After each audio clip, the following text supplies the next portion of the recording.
behavior, direct links, associated links. But something that they didn't include in that paper, which fascinates me, is how behavior can affect pain. And for me, what I find really fascinating is when owners say, oh, we wouldn't do it if it hurts. And I love to reverse it, because we need to help people understand actually they would.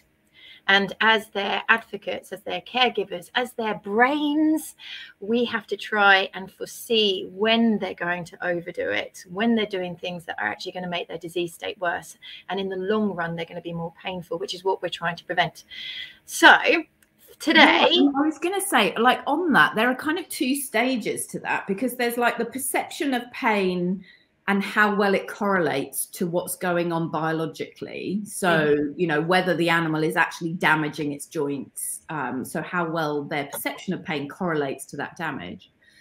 But there's also the fact that the intensity and severity of pain, we know, doesn't correlate consistently well with the actual damage to the nervous system itself. And there's a complete mismatch in some respects between those two things. So it's, well, hopefully we'll come on to that, because I'll maybe talk a little bit about the pain pathway. But basically, the majority of the pathway that's responsible for our experience of pain actually has very little to do with what the nervous system is doing in terms of firing. It's much more to do with the processing of those signals. So yeah, and I think the up and the damping down. Yeah, and I think because there's no way to really predict the response, the perceived pain for the actual physiological damage to the tissue, that we have to go by the rule of pain is what they tell us it is.